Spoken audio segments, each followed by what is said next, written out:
Welcome to ચેતુસ kitchen. તો આજે આપણે બનાવીશું કોબી બટેકાનું શાક બનાવવાના છીએ। તો બે મીડિયમ સાઇઝના બટેકા અને એક નાનો દડો કોબીનો આપણે સુધારી લીધો છે।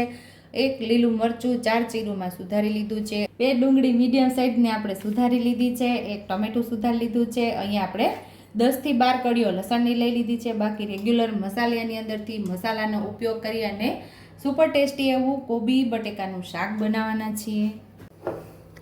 તો કુકર આપણે ગેસ ઉપર રાખી દીધું છે ને 1.5 નાના ચમચા જેટલું તેલ આમાં નાખી દેશું અને તેલને સરસ ગરમ થવા દેશું।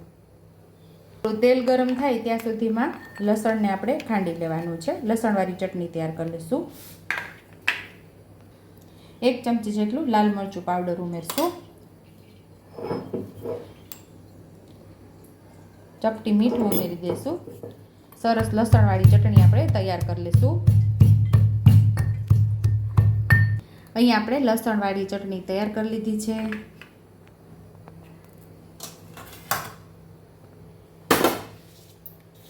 અહીં આપણે ચપટી મેથી ઉમેરશું। અડધી ચમચી જેટલી રાઈ ઉમેરશું।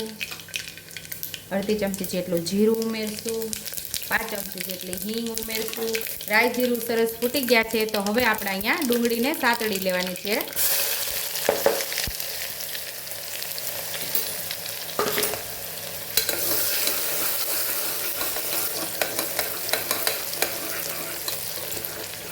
ડુંગળીનો સેજ કલર બદલાય ત્યાં સુધી આપણે એને સાતળવાની છે। તો અહીંયા સરસ ડુંગળીનો કલર બદલાઈ ગયો છે તો અહીંયા આપણે એક ટમેટું ઉમેરી દઈશું।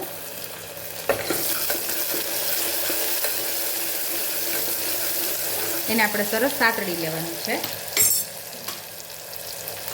અડધી ચમચી જેટલી હળદર ઉમેરશું।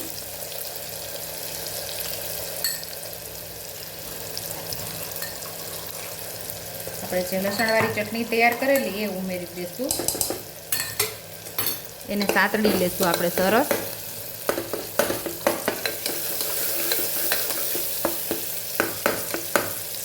સ્વાદ મુજબ આપણે મીઠું ઉમેરશું।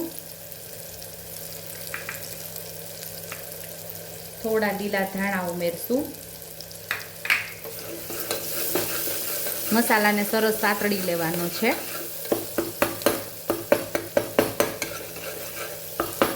એક ચમચી ધાણા જીરું પાવડર ઉમેરશું। મસાલો અત્યારે મસ્ત એવો આપણો સતળાઈ ગયો છે અને અહીંયા આપણે હવે કોબીને બટેકા ઉમેરી દેવાના છે।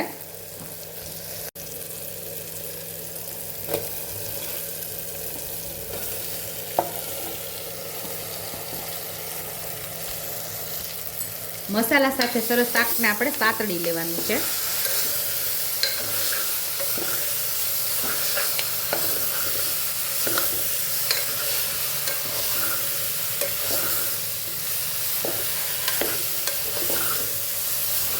જે પ્રમાણે તમારા ઘરની અંદર તીખું ખવાતું હોય એ પ્રમાણે લાલ મરચું પાવડરનો ઉપયોગ કરવાનો છે। અને તમે લસણ ડુંગળી ન ખાતા હોય તો અહીંયા તમે લસણ ડુંગળીને સ્કીપ કરી શકો છો।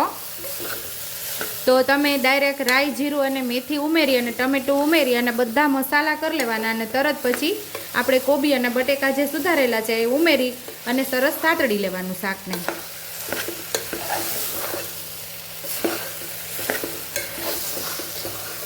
મસાલા સાથે આપણું શાક વ્યવસ્થિત સતળાઈ જાય પછી જ જે શાક પાકે એટલું જ આપણે આની અંદર પાણી ઉમેરવાનું છે। એટલે આપણે સૂકું શાક બનાવવાનું છે, રસાવાળું નથી બનાવવાનું।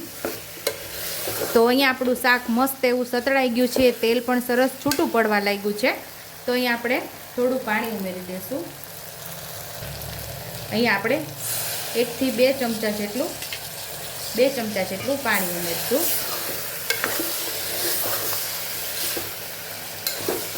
સરસ આપણે મિક્સ કરી લેવાનું છે પહેલાં। હવે આપણે અહીંયા કુકર બંધ કરી અને 2 સીટી લઈ લેવાની છે। કુકરમાંથી જાતે હવા રિલીઝ થઈ ગઈ છે અને આપણે 2 સીટી કરી લીધી છે। જો તમારા કુકરની અંદર 2 સીટીમાં શાક ન થતું હોય તો 3 સીટી કરી લેજો। હવે આપણે જોઈ લઈશું। તો જો મસ્ત ચોટતું શાક આપણું તૈયાર થઈ ગયું છે અને સરસ એવું પાકી પણ ગયું છે। આપણે બટેકાને જોઈ લેશું. તો મસ્ત એવું બટેકું પણ આપણું પાકી ગયું છે. તો થોડા લીલા ધાણા આપણે મિક્સ કરી દઈશું.